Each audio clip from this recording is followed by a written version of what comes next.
देखिए, हमारा भारतीय संविधान भी अभिव्यक्ति की पूरी आज़ादी देती है और लोकतांत्रिक व्यवस्था में भी सभी को अपने विचार रखने की खुली छूट भी है। लेकिन इसका मतलब ये नहीं है कि किसी का दुरुपयोग किया जाए। ट्विटर संचार का एक अच्छा माध्यम है, लेकिन उस ट्विटर पर दिए गए वक्तव्य से यदि कहीं किसी प्रकार का विद्वेष पैदा होता है, किसी प्रकार की जाति उन्माद, हिंसा या कोई दुष्प्रवृत्ति दिखाई पड़ती है, तो स्वाभाविक रूप से ऐसे मामले को कानून संज्ञान लेता है और प्रभावी कानूनी कार्रवाई करके ऐसे बेअंदाज अभिव्यक्ति पर रोक लाने का काम किया जाता है। सरकार किसी भी कठोर कार्रवाई करने से पीछे नहीं हटेगी। जैसे चुनाव आ रहा है, जो आपके सहयोगी हैं भाजपा पर प्रेशर बनाने का काम कर रहे हैं। पहले निषाद पार्टी और अपना दल की तरफ से कुछ डिमांड की गई। कल रिपब्लिकन पार्टी ऑफ इंडिया के जो अध्यक्ष हैं रामदास अठावले, उनकी तरफ से कहा गया कि अगले चुनाव में उन्हें 10 सीट यूपी में चाहिए। तो इस तरह की जो प्रेशर पॉलिटिक्स हो रही है, जो आपके सहयोगी हैं उनको साथ लेकर चलना कितना मुश्किल हो सकता है आप लोगों के लिए? देखिए, सभी अपनी अपनी राजनीतिक पार्टियों के प्रमुख हैं। हम उनके किसी विचार पर रोक नहीं लगा सकते हैं, लेकिन लोकतंत्र में ये अच्छी परंपरा नहीं है। मुद्दों पर सरकार में कोई हिस्सेदार बनता है, मुद्दों पर ही वो अलग होता है। पद, सीट और कुर्सी ये बहुत मायने नहीं रखती है। ये तो सौदेबाजी कही जाती है। राजनीति में सौदेबाजी को व्यवहारिक रूप से और नैतिक रूप से अच्छा नहीं माना जाता है।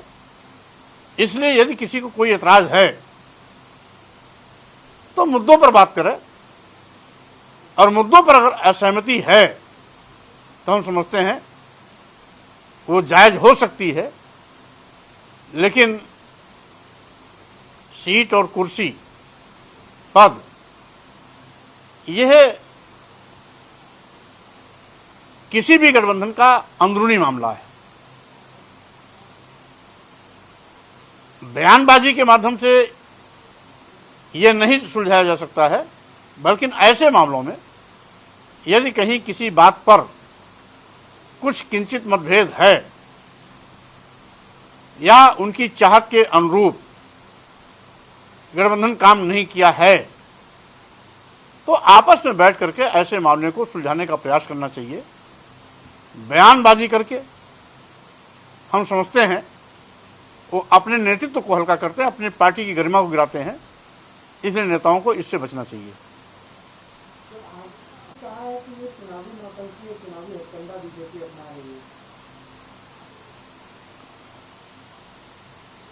अब सुश्री बहन मायावती जी को तो खुश होना चाहिए कि भारतीय संविधान निर्माता परम पूज्य बाबा साहब डॉक्टर अंबेडकर के मिशन पर बनी हुई बहुजन समाज पार्टी को राष्ट्रीय अध्यक्ष हैं, और बाबा साहब के सम्मान में अगर आज लखनऊ की राजधानी में मुख्यमंत्री योगी आदित्यनाथ जी के प्रयास से डॉक्टर अंबेडकर सांस्कृतिक केंद्र व स्मारक का उद्घाटन किया गया है,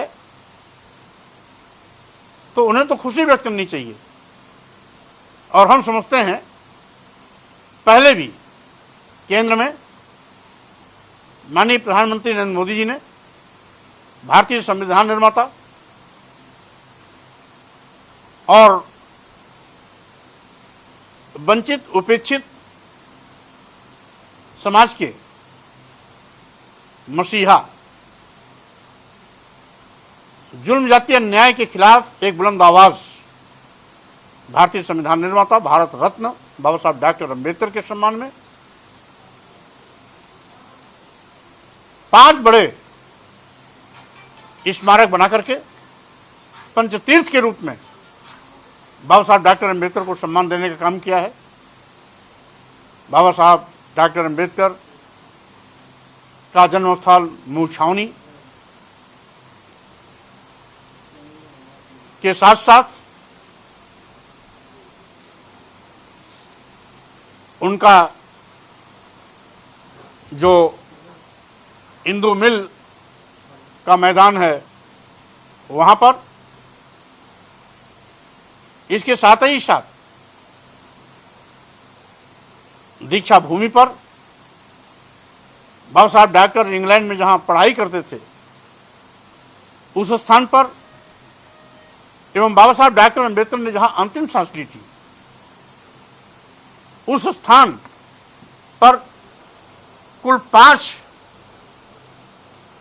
ऐतिहासिक स्मारक बना करके उन्होंने जहां सम्मान की एक लंबी लकीर खींची है, वहीं पर यह सम्मान बाबा साहब डॉक्टर अंबेडकर का नहीं। बाबा साहब डॉक्टर अंबेडकर तो विश्व धर्मगुरु नायक थे ही थे, साथ ही साथ मानवता के महान पुजारी भी थे और इसके साथ ही साथ विश्व के सबसे बड़े विद्वान भी थे।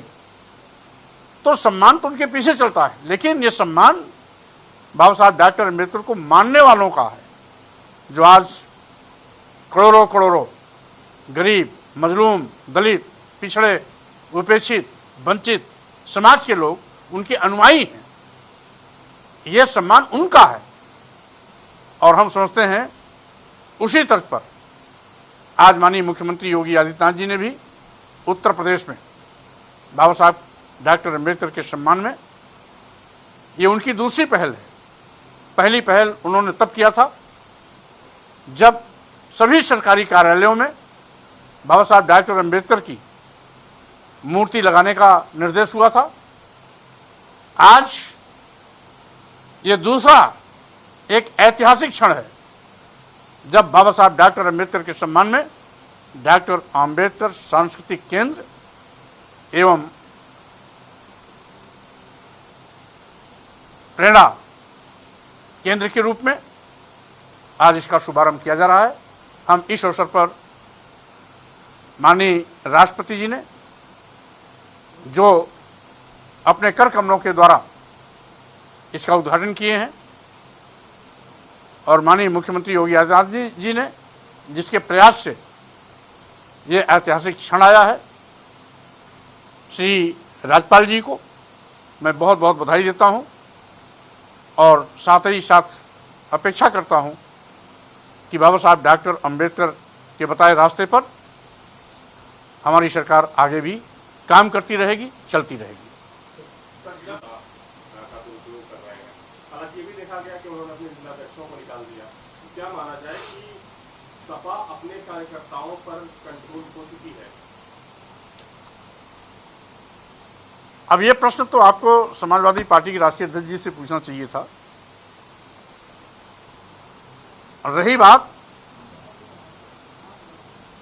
क्योंकि 3 जुलाई को अभी चुनाव संपादित होना है, उसके पहले भारतीय जनता पार्टी के कई जिला पंचायत के अध्यक्ष प्रत्याशी निर्विरोध निर्वाचित हो चुके हैं और शेष बहुतों का निर्वाचन मतदान के बाद होगा। इसलिए जो लोकतांत्रिक परंपरा है, हमेशा उसका स्वागत करना चाहिए, ना कि उस पर टीका टिप्पणी करनी चाहिए।